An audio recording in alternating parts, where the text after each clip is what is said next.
안녕하십니까. 저 유한타증권에서 철강금속 업종 담당하고 있는 이현수입니다. 금일은 3월 9일에 발간한 철강 산업 자료에 대해서 말씀을 드리도록 하겠습니다.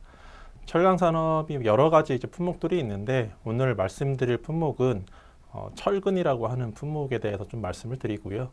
또 철근 비즈니스 같은 경우는 최근에 이슈가 되고 있는 전력비와 좀 밀접한 관계가 있습니다. 그래서 오늘 자료는 전력비를 포함해서 철근의 공급 그리고 수요 이 부분에 대해서 말씀을 드리도록 하겠습니다. 주요 차트를 기준으로 해가지고 간략하게 말씀드리겠습니다. 네, 그림 1에 보시는 이제 표 같은 경우에는 2021년 기준으로 국내에서 이제 전력 다소비 기업을 나타낸 것입니다. 보시면 8개 업체가 나와 있는데요. 전력을 많이 사용하는 업체로 보면은 삼성전자, 하이닉스 같은 반도체 업체들, 그 다음에 이제 디스플레이 업체들, 그 다음에 화학 업체들, 그리고 철강 업체에서는 현대해철과 포스코 이렇게 들어가 있습니다. 그래서 대표적으로 철강 업체들도 전력을 많이 소비한다 이런 것들을 확인하실 수 있습니다. 그리고 이제 전력을 소비하는 데 있어 가지고 여러분들이 이제 포스코가 현대해철보다 좀 큰 회사 아니냐 이제 이렇게 생각하실 수도 있어요. 근데 이제 어떻게 현대해철이 더 전력 소비가 많냐 이렇게 반문하실 수도 있는데 그건 이제 그림 2에 보시는 차트랑 연관이 있습니다.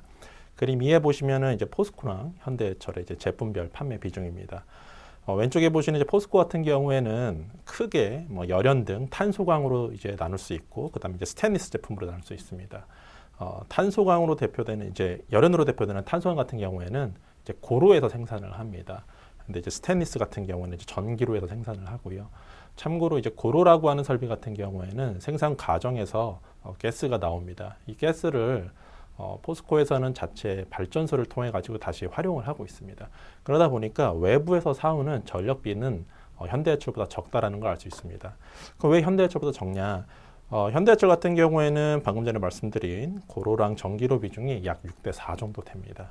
근데 60% 정도는 뭐 현대해철도 고로에서 나오는 가스를 활용해 가지고 전력을 이제 활용하고 있습니다만은 전기로 같은 경우에는 외부에서 사올 수밖에 없다라고 보시면 됩니다.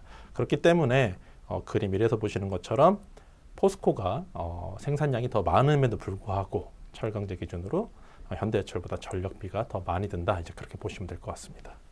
보시는 표 9번은 2022년 기준으로 해가지고 전력비가 얼마나 올랐나 보여주는 이제 표라고 보시면 됩니다. 내용 전체적으로 보시면은 이제 21년도도 나와 있는데요. 일단은 22년부터 말씀을 드리겠습니다.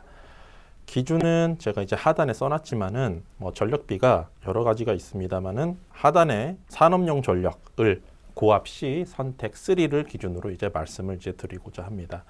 연간으로 놓고 봤을 때 22년 전력비 같은 경우에는 전년 동기 대비해 가지고 약 13% 정도 전력비가 올라갔다라는 거 이제 확인이 되고 있습니다. 그래서 분기로 보면은 전분기 대비 올라간 분기도 있고 떨어진 분기도 있는데 연간 전체적으로는 작년에 전력비가 약 13% 정도 올라갔다 이제 말씀드릴 수 있을 것 같습니다. 네, 보시는 표 10 같은 경우에는 2023년입니다. 방금 전에 이제 2022년이 약 10% 정도 좀 넘게 2021년 대비 전력비가 올라간 거를 이제 말씀을 드렸습니다. 근데 표 10 보시면은 2023년을 이제 예상한 건데요. 일단은 한국전력이 2023년 1월 1일 기준으로 먼저 발표를 했고 4월, 7월, 10월 원래 분기마다 이제 발표를 하는데 가정은 1월 전력비가 이제 유지된다라고 이제 가정을 깔았습니다. 물론 향후에 이제 한국전력이 전력비를 추가적으로 올릴 수도 있고 내릴 수도 있습니다만은 일단은 1월 가격이 연말까지 유지된다라고 가정했을 때 우측 하단에 보시는 것처럼 약 연간으로 놓고 봤을 때 30%에 가까운 29%의 전력비가 2022년 대비 올라가는 걸 확인하실 수 있습니다. 때문에 작년에 이제 기업들이 2021년도 대비해서 전력비가 올라오면서 좀 부담이 심해졌는데 특히 하반기에 좀 더 심해졌습니다. 올해는 작년보다 조금 더 심해진다라고 보시면 됩니다. 그래서 전력을 많이 사용하는 기업일수록 전력비에 대한 부담이 올해 좀 만만치 않다. 그렇게 이해해 주시면 될 것 같습니다. 네, 전력을 이제 사용하는 업체들, 특히 이제 전기로 업체들 중에서 대표적으로 이제 철근 업체들을 말씀드릴 수가 있을 것 같습니다. 물론 전기로를 이제 사용하는 업체 중에서는 세아베스틸 같은 특수강 본강 업체도 있습니다만은 국내 이제 다수의 이제 철근 업체들, 특히 이제 제강 능력을 가진 철근 업체들이 이제 많이 있습니다. 상장사로는 대한제강, 한국철강이 있고요. 그다음에 이제 비상장사로는 환영철강이라던가 이런 기업들이 있습니다. 그래서 이제 앞서 이제 전력비에 대해서 말씀을 드린 거는 이 철근 업체들에 대한 원가에 대해서 이제 말씀드리고자 이제 설명을 드렸던 부분이고요. 아무래도 이런 철근 업체들이 작년 대비해서 원가 부담이 좀 올라온다라는 걸 다시 한번 상기시켜 드리면서 올해 철근 수급 상황에 대해서 한번 전망을 해보도록 하겠습니다. 저희가 이 철강 업체들을 국내에 보통 7대 제강사란 표현을 많이 씁니다. 업계에서는. 그래서 제강 능력을 가지고 철근까지 만드는 회사가 총 7개 회사가 있었는데요. 올해부터 7대 제강사가 아닌 8대 제강사라고 불러야 될 것 같습니다. 이유는 한국특강이라고 하는 회사가 있는데요. 원래 이제 특수연강을 만들던 회사인데 작년에 철근 설비를 놓으면서 올해부터 본격적으로 철근 시장에 뛰어들었습니다. 지금 보시면은 그림 7에 보시는 분과 같이 국내 철근 명목 소비량은 연간으로 놓고 봤을 때 평균적으로 1,000만 톤 정도를 이제 유지를 하고 있습니다. 물론 이제 올라간 적도 있고 떨어진 적도 있지만 대략적으로 크게 성장하는 산업은 아니에요. 그렇기 때문에 작년 기준으로는 일단은 1,000만 톤이 약간 넘는 소비를 국내에서 했습니다. 그런데 그림 8에 보시는 것처럼 22년 기준으로 약 1,000만 톤 정도, 1,050만 톤 정도 국내 철근 소비가 있었는데 이 한국특강이라고 하는 회사가 작년에 들인 철근 생산 능력은 약 80만 톤 정도로 이제 추정이 되고 있습니다. 생산 능력 기준 놓고 봤을 때는 전체 소비량이 약 8% 정도라고 이제 할 수 있겠죠. 물론 이제 이 생산 능력을 전부 다 돌리지 않고 약 80% 정도만 가동을 한다고 했을 때도 한 60만 톤 정도의 생산량이 추가적으로 들어옵니다.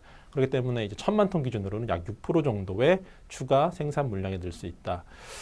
다시 한 번 더 이 왼쪽에 있는 그림 7을 보시면 이 철근 시장이 막 성장하는 산업은 아니에요. 그렇기 때문에 연간 소비량의 약 6% 정도 되는 공급량이 늘어난다는 것은 공급에 조금 부담이 될 수 있다라고 보시면 됩니다. 그래서 올해는 조금 더 철근 업체들끼리의 경쟁이 좀 심화되지 않을까 그런 생각을 좀 하고 있습니다. 네, 방금 전에는 이제 공급에 대해서 이제 말씀을 드렸습니다. 이번에는 이제 수요 측면에서 말씀을 드릴 건데요. 결론부터 말씀을 드리면 이 철근이라고 하는 품목, 여러분 길 가다가 많이 보셨을 수 있을 거예요. 보통 이제 건물을 지을 때 많이 사용이 됩니다. 아파트, 대표적으로 주택, 이제 아파트로 대비되는 주택에 들어갈 수도 있고요. 그 다음에 이제 오피스 빌딩이라던가 주상복합 빌딩 이런 것들에 많이 들어갑니다. 때문에 저희가 이제 주거용, 상업용, 공업용 이런 모든 건설에 건물에 이제 철근이 들어갔는데 아무래도 이제 주거용인 특히 이제 아파트로 대변되는 주거용 쪽에 가장 많이 사용이 되는 것을 저희가 알 수 있습니다. 물론 이제 상업용이라든가 공업용에도 이제 적지 않게 쓰이지만 그래도 주거용에 가장 많이 쓰인다라고 놓고 봤을 때는 방금 전에 철근 명목 소비량 설명을 드렸는데요. 다시 한 번 더 이제 전년 증감 대비로 해서 보여드리면 연간으로 보면은 2002년부터 쭉 놓고 보게 되면 약 한 20년이 흘렀지 않습니까? 20년이 흘렀는데 이게 크게 증가했다는 느낌은 분명히 없습니다.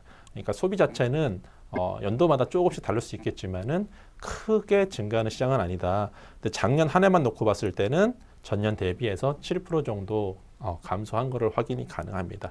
21년도 같은 경우는 여러분은 더 잘 아시겠지만 부동산 시장이 상당히 화랑이지 않았습니까? 그러다 보니까 철근 소비 역시 증가를 했습니다만은 작년 같은 경우에는 특히 하반기부터 좀 건설 시장이 좀 어려워지면서 7% 정도 감소했다라고 보시면 될 것 같습니다.